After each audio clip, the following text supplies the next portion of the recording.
बरसात का मौसम अस्थमा पीड़ितों के लिए बहुत खतरे वाला माना जाता है। कहते हैं जैसे जैसे वातावरण में नमी बढ़ती है, एलर्जी पैदा करने वाले कण हवा में बढ़ जाते हैं। ये ही बढ़े कण हवा के साथ शरीर में जाते हैं और मरीज की हालत खराब होने लगती है। जा रहे हैं गर्मी के दिन, बदलने लगा है मौसम, बारिश ने दे दी है आहट।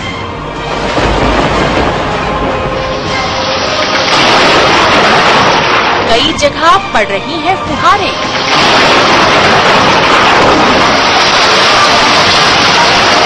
ज्यादातर लोग ले रहे हैं बरसात का आनंद।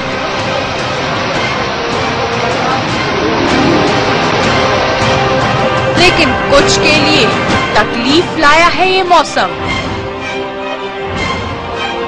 अस्थमा पीड़ितों के लिए परेशानी। इस मौसम में आ सकता है अटैक। गर्मी के बाद घिरते बादल मन को सुकून देते हैं। आसमान से गिरने वाली फुहारें दिल आनंद से भर देती हैं।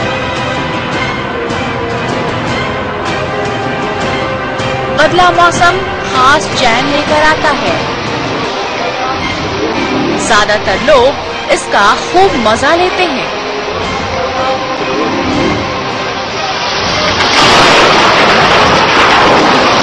लेकिन हम आपको बता दें, ये बरसात सभी के लिए खुशियां लेकर नहीं आती। कुछ लोगों और बच्चों के लिए ये बदला मौसम परेशानी लेकर आता है। मॉनसून की दस्तक से सबसे ज्यादा परेशानी होती है अस्थमा के शिकार बच्चों और बड़ों को। जैसे ही बारिश शुरू होती है, दमा या अस्थमा पीड़ितों को दिक्कतें होना शुरू हो जाती हैं।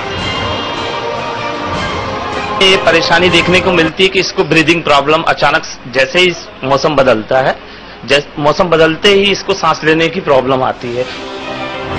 डॉक्टर्स भी कहते हैं कि बरसात आने पर अस्थमा के पीड़ितों को परेशानियां बढ़ जाती हैं। उनका कहना है कि ये मौसम आने से ह्यूमिडिटी बढ़ जाती है, आसपास कई वायरस का खतरा बढ़ जाता है और साथ ही एलर्जी पैदा करने वाले कण भी आ जाते हैं, जिन्हें शरीर स्वीकार नहीं करता। इसकी वजह से मरीजों को परेशानियां होने लगती हैं।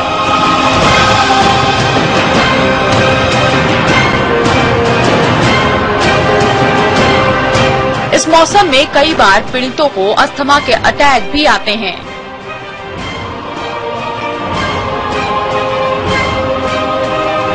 बारिश में क्योंकि मौसम में ठंडक, ह्यूमिडिटी और साथ ही साथ कुछ वायरसेस वगैरह भी आ जाते हैं वातावरण में, जिसकी वजह से इन पेशेंट्स को दिक्कत होती है एवं नए नए तरह के एलर्जेंस बनते हैं। एलर्जेंस मीन्स बॉडी जिनको एक्सेप्ट नहीं करना चाहती है और जैसे ही वो शरीर में जाए फेफड़े की नलियां संकुचित हो जाती हैं। तो इस तरह के एलर्जेंस बारिश में ज्यादा होते हैं।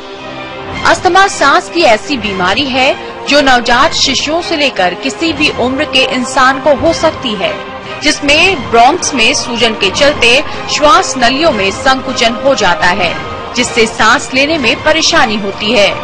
जब वातावरण या किसी और कारण से धूल के कण या एलर्जी पैदा करने वाले कण सांस की नली में जाते हैं तो परेशानियां पैदा हो जाती हैं।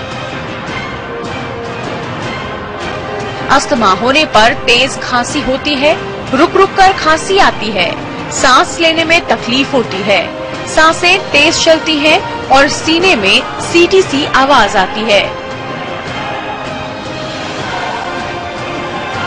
ये वातावरण के पॉल्यूशन, धूल, धुआं और साथ ही साथ जेनेटिक फैक्टर्स, आनुवंशिक कारकों की वजह से ब्रोंकस में इन्फ्लेमेशन हो जाता है। तो जब इन्फ्लेमेशन होता है तो उसमें हल्की सूजन और साथ ही साथ कोई भी धूल का कण या एलर्जन जैसे ही सांस की नली में जाता है तो वे संकुचित हो जाती हैं।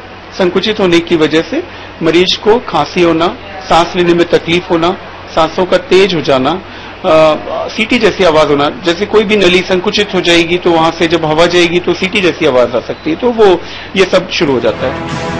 डॉक्टर्स का कहना है ऐसा नहीं है कि अस्थमा के पीड़ित किसी मौसम में आम लोगों जैसा जीवन नहीं जी सकते। अगर कुछ सावधानियां रखी जाएं, तो अस्थमा पीड़ित आम इंसान जैसा जीवन जी सकता है। क्या है ये सावधानियां, बताएंगे कुछ देर बाद। आप देखते रहिए हमारी खास पेशकश। हरप्रीत रीत, सहारा समय, जबलपुर।